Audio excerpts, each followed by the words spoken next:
Lei é aprovada para combater o mosquito da dengue. Diminui o índice de desmatamento em São Bernardo do Campo. Valor das tarifas postais foi reajustado. Volkswagen retoma a produção após falta de peças. Terça-feira, 28 de junho de 2016. Está no ar o J mais ABC.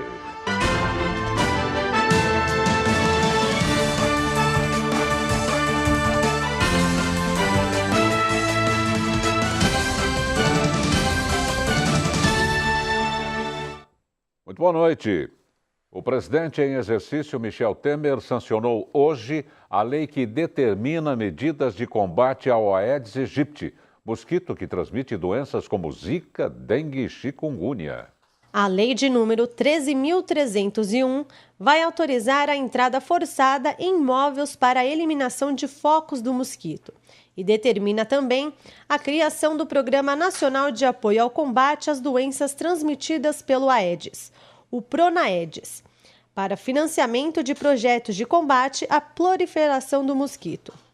Essa lei determina que agentes públicos possam realizar o ingresso forçado em imóveis públicos e particulares para eliminação de focos do mosquito em 3 situações. A primeira é quando o imóvel está com sinais visíveis de abandono. A segunda é quando, após 2 visitas, não for possível localizar alguém que permita a entrada do imóvel. Já a terceira é quando houver uma recusa em permitir a entrada ao agente público. Porém, Temer vetou o incentivo fiscal para pessoas físicas e jurídicas dispostas a fazer doações para projetos de combate ao mosquito, como aquisição de insumos de controle do vetor, investimento em saneamento básico, pagamento de serviços de vigilância, campanhas educativas, capacitação de profissionais, entre outras. O texto original previa a dedução de até 1,5% do imposto devido no caso de pessoas físicas e 1% no caso de pessoas jurídicas. Também foi vetado o artigo que previa isenção de impostos para produtos relacionados ao combate ao mosquito, como repelentes à base de icaridina, inseticidas e larvicidas, aplicado no combate ao Aedes aegypti, e telas de proteção contra o mosquito. Essa e outras notícias você pode acompanhar no portal www.tvmaisabc.com.br. Ontem, alunos da educação de jovens e adultos receberam atendimento de oftalmologia.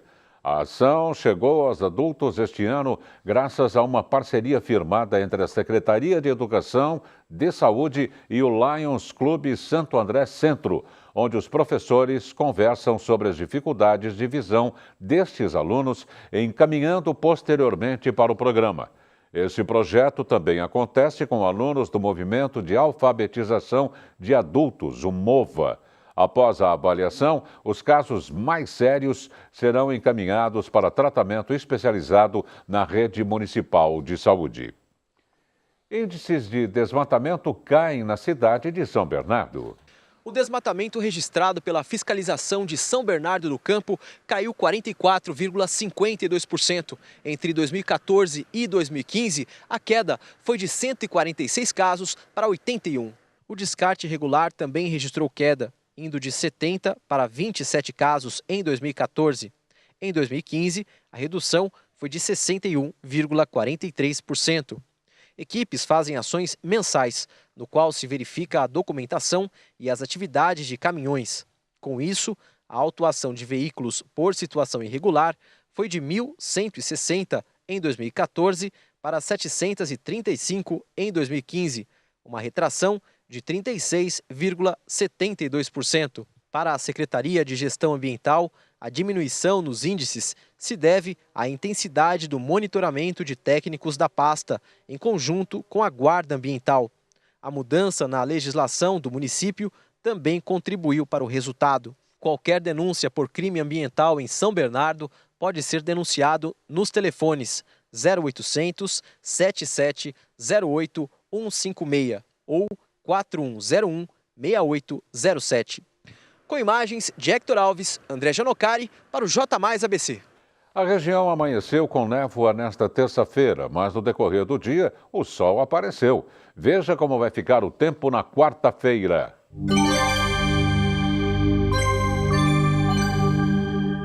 Em São Caetano, a mínima prevista é de 12 graus e máxima de 23. Na capital de São Paulo, mínima também é de 12 e máxima de 24.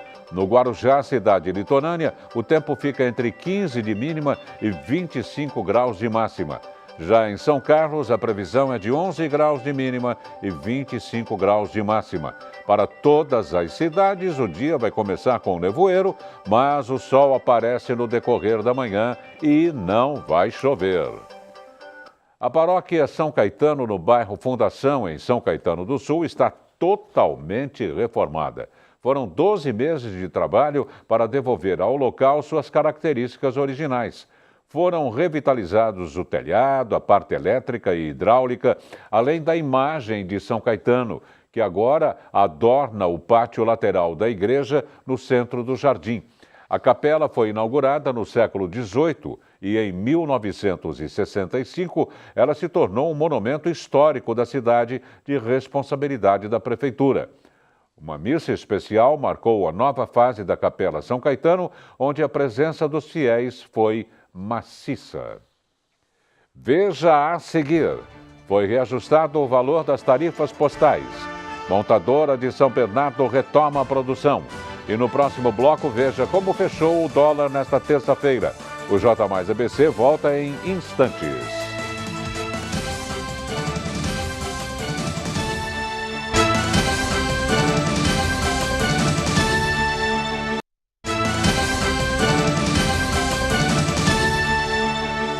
Tarifa de serviços postais nacionais e internacionais dos Correios foi reajustada.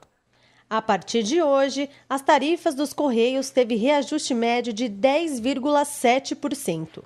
Os novos valores foram publicados no Diário Oficial da União da última segunda-feira. Com reajuste, o primeiro porte da carta não comercial terá seu valor corrigido de R$ 1,05 para R$ 1,15. No caso do telegrama nacional redigido pela internet, a tarifa passa de R$ 6,39 para R$ 7,07 por página. Já a tarifa da carta social, destinada aos beneficiários do programa Bolsa Família, permanece inalterada, em R$ 1,00. O reajuste já tinha sido definido pelo Ministério da Fazenda na semana passada. Os serviços são reajustados todos os anos com base na recomposição dos custos repassados à estatal, como aumento do preço dos combustíveis, contratos de aluguel, transporte, vigilância de limpeza e salários dos empregados, entre outros. É importante lembrar que as novas tarifas não se aplicam ao segmento de encomendas e marketing direto.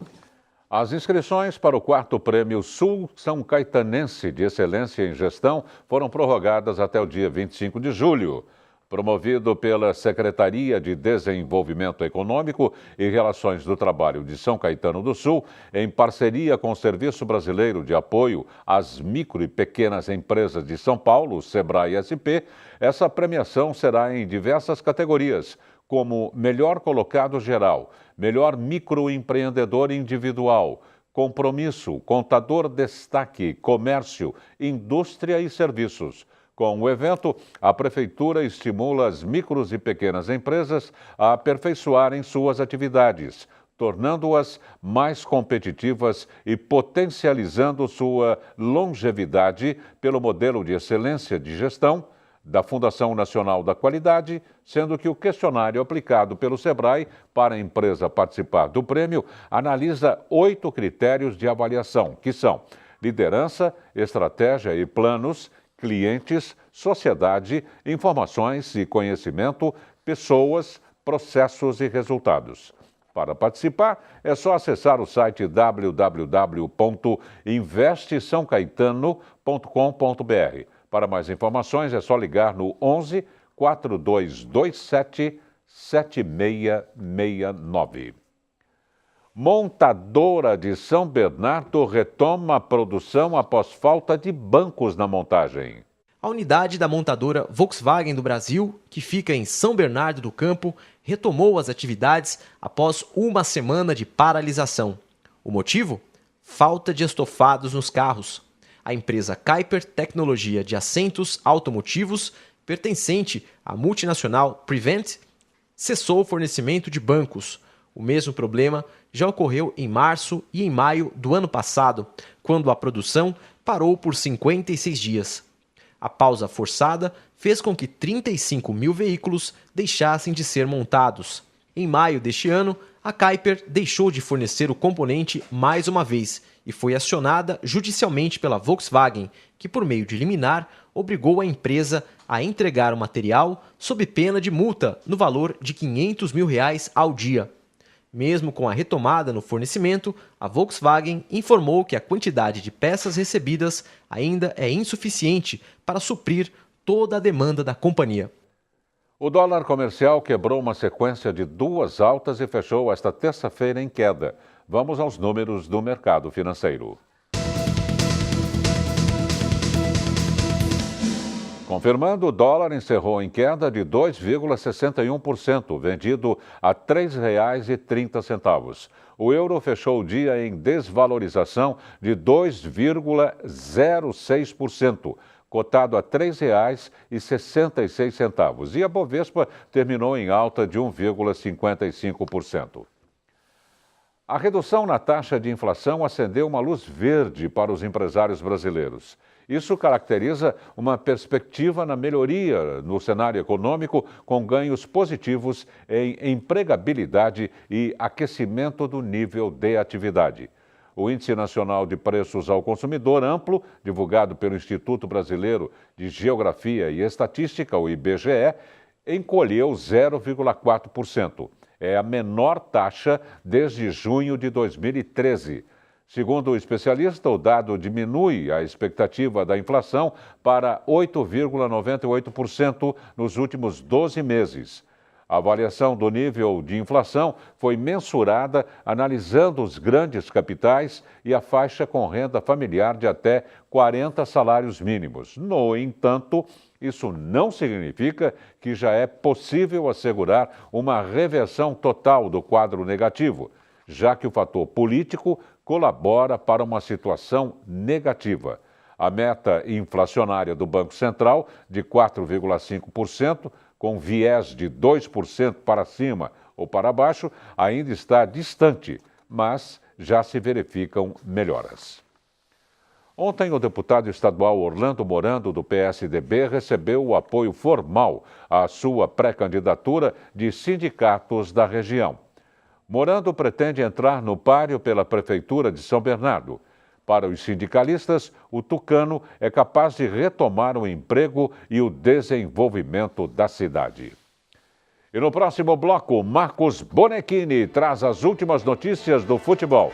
O J mais ABC volta daqui a pouco. Nem pense em mudar de canal, hein?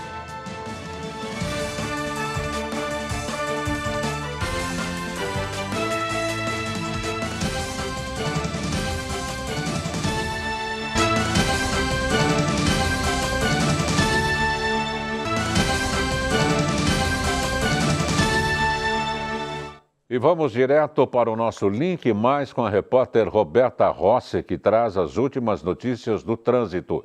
Boa noite, Roberta, é com você. Você já está no ar.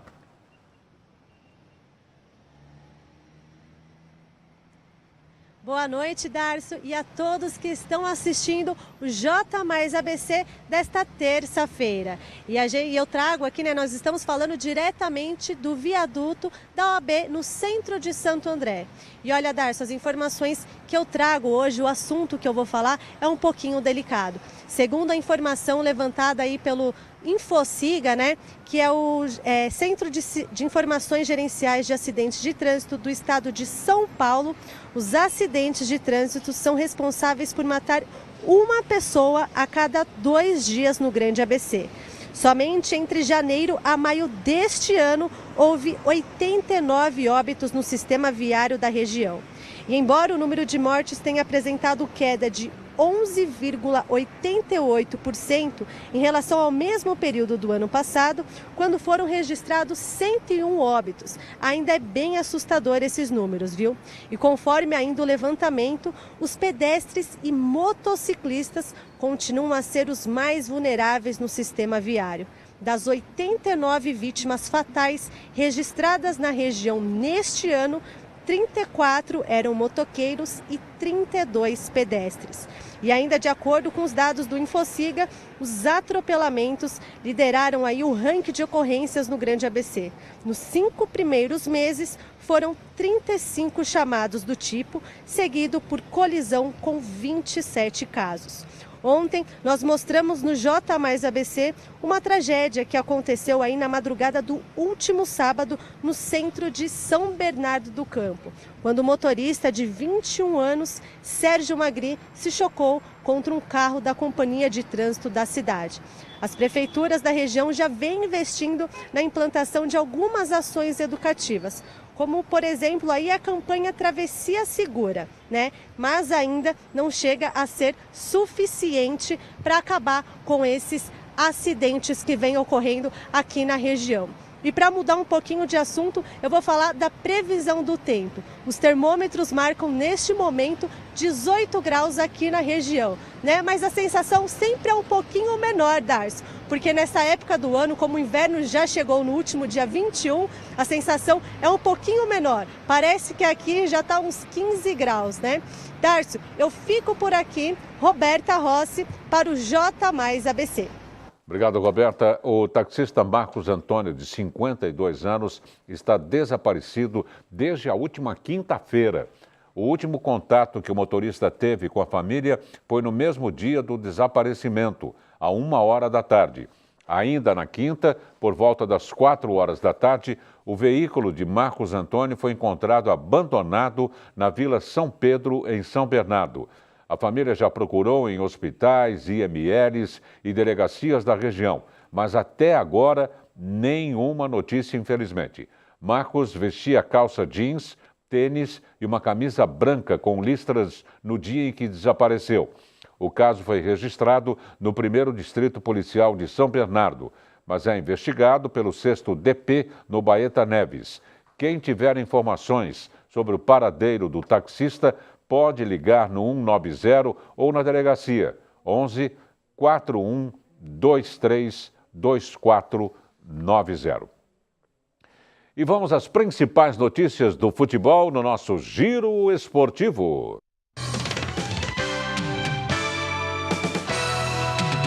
Ô Marcos, boa noite. Como andam as coisas nos clubes grandes de São Paulo após a rodada do último final de semana, hein? Boa noite, Darcio. As coisas estão agitadas, né? Nos grandes clubes de São Paulo. Foi um final de semana com uma boa rodada para alguns, para o São Paulo nem tanto. Mas o que agita mesmo esses clubes é a questão da abertura da janela de transferência europeia, aberta a partir de julho. Isso está deixando muita gente aí de cabelo em pé, principalmente os dirigentes aí de Palmeiras, de São Paulo, de Corinthians, né? Que tem a possibilidade de saída de jogadores. No Palmeiras, a discussão do dia foi em torno do atacante paraguaio Lucas Barrios. E olha, ele está muito insatisfeito com o técnico Cuca por não estar sendo aproveitado. Isso provocou a polêmica, né, em declarações abertas do próprio jogador, que, lembrando, é pago aí por uma patrocinadora do clube, é o maior salário do Palmeiras. E também acabou provocando uma reunião entre o atleta, o técnico Cuca e o presidente Paulo Nobre. Parece que as arestas estão sendo ajeitadas aí, porque o técnico Cuca diz que pretende aproveitar Lucas Barrios. E o jogador já disse que tem propostas da Europa para sair do Verdão. No Corinthians, o que apareceu hoje de notícia foi com relação ao Pato, né? O Pato que está jogando no Chelsea, mas tem vínculo com o Timão até o dia 31 de dezembro desse ano. O Corinthians investiu um bom dinheiro nesse jogador e ainda não recuperou. Agora, o Internacional de Porto Alegre, o clube de origem, né, do Pato, lá antes dele sair do Brasil, né, fez a categoria de base, jogou muito pouco na equipe do Internacional profissionalmente e já foi para a Europa. Parece manifestar interesse em ter o jogador para o próximo ano, mas aguarda essa negociação do Corinthians com o próprio atleta. Pelo jeito, o Pato deve sair de graça aí do Corinthians. O São Paulo também já mostra sinais de que quer o jogador no seu elenco. E para falar do tricolor, tem que falar do zagueiro Maicon, né? A polêmica com relação ao zagueiro Maicon, que pertence ao Porto e tem contrato de empréstimo com o São Paulo até o próximo dia 30. E se não renovar ou tiver uma negociação definitiva com o tricolor, acaba não jogando a fase final da Libertadores. O Porto, o time que tem os direitos federativos do atleta, pede 8 milhões de euros. O executivo de futebol do São Paulo, Gustavo Oliveira, está em Portugal tentando negociar a permanência do atleta, mas parece que vai ficando cada vez mais difícil e Maicon pode fazer o seu último jogo com a camisa tricolor contra o Fluminense na próxima quinta-feira. Mas os torcedores não abandonaram aí as esperanças, não. Um grupo deles, torcedores do tricolor, invadiu hoje o Twitter oficial do Porto pedindo "libera Maicon" e ofereceram para a equipe do Porto jogadores como o goleiro Denis, a torcida também satisfeita com o Denis, hein? E também o outro, né, jogador que a torcida não gosta muito não, o Lucão, em troca de pagamento para a permanência do Maicon. A torcedor tricolor até com bom humor pedindo a permanência do Maicon ou a liberação do Maicon junto ao Porto. Para falar do Santos, esse está rindo à toa, né? Venceu bem o São Paulo por 3-0 no final de semana e agora vai para um confronto em Porto Alegre contra o Grêmio. Mas não terá o argentino Vecchio, que apareceu no bid, né, da CBF hoje, liberado do seu registro para jogar, mas o técnico Dorival Júnior não o relacionou. Nas alturas, eu diria, o Santos tenta se manter no G4 da competição e vai com força máxima a Porto Alegre, podendo aí manter a escalação que venceu e bem o São Paulo no último final de semana. E para falar aqui da região, Copa Paulista, hoje na Federação Paulista de Futebol, houve uma reunião para falar da abertura da Copa Paulista 2016, que tem duas equipes aqui da região, o Água Santa e o São Caetano. São Caetano, que estreia no dia 10 de julho contra o São José. Olha, Darcio, eu vou ficando por aqui, mas daqui a pouquinho, tem o Esporte Mais, 8 da noite. Eu vou trazer muito mais detalhes dessas informações que eu trouxe aí. E ainda vamos falar muito, mas muito mesmo, do esporte do ABC, que está bombando aí. Tem muita modalidade esportiva se dando bem. Então às 8 da noite, aqui no Esporte Mais. Até mais. Até mais, Marcos. Até às 8, então. Um estudo realizado pela Fundação de Pesquisa para a Saúde e Segurança Social revelou que a cozinha é o ambiente com maior concentração de germes. A pesquisa revelou que uma simples esponja de lavar louça é o produto mais contaminado, podendo concentrar um criadouro de micro-organismos em razão do acúmulo de restos de alimento e umidade. A recomendação é de que as esponjas sejam trocadas a cada 15 dias e o ritual de higienização deve ser feito em média a cada 3 ou 4 dias. Após o uso, é necessário lavar a esponja, colocando-a em 1 litro de água fervida por 10 minutos. Assim que a água esfriar, a esponja deve ser seca e guardada em local arejado. Outra recomendação é ter uma esponja para louças e outra para panelas e pia. Sindicato decide pedir a falência da Carmanguia. O repórter André Gianocari tem mais informações ao vivo por telefone. Boa noite, André. Boa noite, Darcio. É isso mesmo. Com a aprovação dos funcionários, o Sindicato dos Metalúrgicos do ABC decidiu pedir a falência da empresa de autopeças Carmanguia por abandono de patrimônio. Essa decisão foi tomada depois de uma análise do departamento jurídico da entidade e a aprovação dos trabalhadores. Segundo o sindicato, Darcio, essa medida foi considerada a melhor alternativa, a melhor saída para que a fábrica, que está sediada em São Bernardo do Campo, possa retomar as suas atividades. Nas palavras do presidente do sindicato, Rafael Marques, o interesse maior é de que a empresa continue viva. A medida judicial deverá ser proposta nos próximos dias. Os trabalhadores da Carmanguia ocuparam, então, a fábrica desde o dia 13 de maio e eles estão sem salário desde o final de 2015. O último dinheiro pago foi correspondente a 25% do salário de um mês. É com você, Darcio. Obrigado, André Gianocari. E o J mais ABC desta terça-feira termina aqui. Outra exibição do nosso telejornal você confere à 00:30. Nós voltamos amanhã às 7 da noite. Um bom descanso a todos e até lá.